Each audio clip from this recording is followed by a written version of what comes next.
And so, another match for the world title. Kasparov's readiness to ascend the chess throne had been a matter of heated debate on the eve of his first match with Karpov in 1984. Action lovers said he couldn't be stopped. Pragmatists couldn't see Karpov losing. After Gary's disastrous start, there was little doubt that a fully motivated Karpov was in fact king.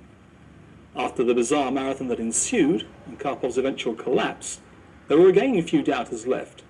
Anyone who could survive what Kasparov had survived had to become world champion in a roughly even fight. Karpov's staunch supporters argued that the new and improved Kasparov had only Karpov to thank for his strength. He'd been given months of lessons.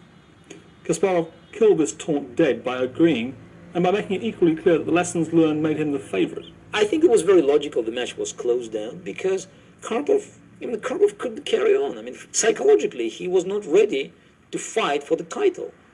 From game 6 in this match, so for 4.5 months, he had been playing the match with one thought, okay, it could be 6-0 or 6-1, so, but I have it in my pocket. So after game 48, he didn't think he had it in his pocket. So he was shattered psychologically. He lost the confidence, and he saw a very confident opponent opposite him. I learned a lot. I've been playing, much better. I didn't give him many chances. So he had only one chance for 16 games. And he lost 2 games in a row after being under very heavy pressure for 5 previous games.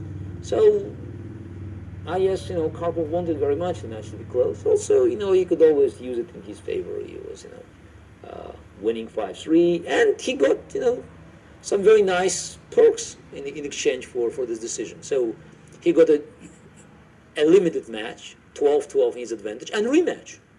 So he traded it for very nice advantages. Very important. A draw in a limited in a match of 24 games, and a rematch.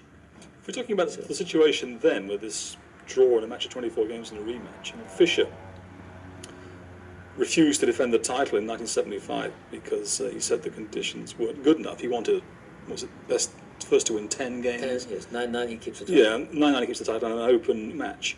And this was rejected because FIDE thought that those conditions were too favourable for the champion. I have been told that what was actually given to Karpov, 12-12 draw, and a rematch, is mathematically more favourable than what Fischer was asking for. No, but that's you go too far in '84. I think you should go from 75 Congress to 77 Congress in Caracas. In 77, yeah, that's right. Yeah, in 77 Congress, Karpov was given a rematch if he loses unlimited match until 6 wins. So if you look mathematically at Karpov's advantage, that was better than what Fischer asked, because the challenger had to beat Karpov twice with minimum score 12-10. Now, what do you think? 6-5, 6-5. How do you think about the way Fischer was treated? No, but it's not about Fischer now. I think we have to look at Karpov's record. From 1975 to 1997, FIDE made 6 major changes in the regulations. 6 major changes. There were 4 different presidents. Öve, Olofsson, Campomanes, Ilimzhinev. There were 6 different players involved in, 5 different players involved in this mess. But there was only one beneficiary. Only one player benefited from all these changes. So, is it a pattern? One player. For 23 years, there was one beneficiary. Every change worked for one person. So, it's a fact. It's a fact that no one can deny. Whether it was Karpov Fischer, Karpov Korchnoi, Karpov Kasparov. Later, when I played my match with Nigel, again was Karpov who was brought in, and then he got extra advantages by playing in the final of Groningen Lausanne, and then as we know, the entire tournament in Vegas was postponed because Karpov was blocking this from happening. So 6 major changes, one person. Do you think Fischer was very hard done by? I think it's. Or was it just that Karpov was well done by? No, from my experience, it's the 9-9 was not exaggeration, because in a match, in an unlimited match, played until one player wins 10 games. 9-9 is probably 1%. I mean, it's a highly unlikely outcome, because at one point one player should collapse and it will be just, it will be a home run for his opponent. So that's why to ask 9-9, that was not a really big deal. And don't forget, for instance, when Capablanca played Alekhine, it was up to 6 wins, and Capablanca kept his title in case of 5-5. Just let's not forget this.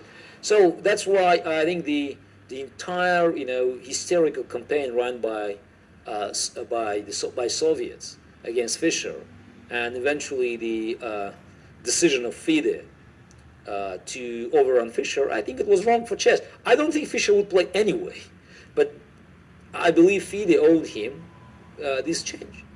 So amazingly enough, by the way, this change was carried through by the support of the chess countries. If you look at the vote in 1975, Fischer was outvoted by the full support of European countries, West European countries.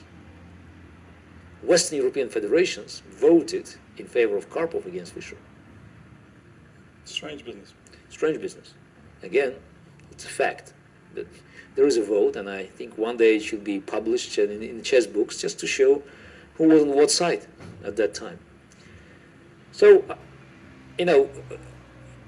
at least there was one rationale for the world champion to have a rematch in the rules, that it was unlimited match. He couldn't have a draw. He couldn't have a tie advantage. But when the match was closed down and we played 24 games match, we had to play 24 games, Karpov said, I need both. And he was granted both. So guess, it's whether world champion could keep his rights to play a rematch after I beat Karpov. What would have happened if Short or Anand had beaten you? Was there a rematch? No. I personally am not a big favorite of rematch, because I believe, the challenger comes through such, a tremendous fight, and it requires him just to show, his best and to play so many games. It's such a tough system of selection that if he's there and he wins, so, that's it.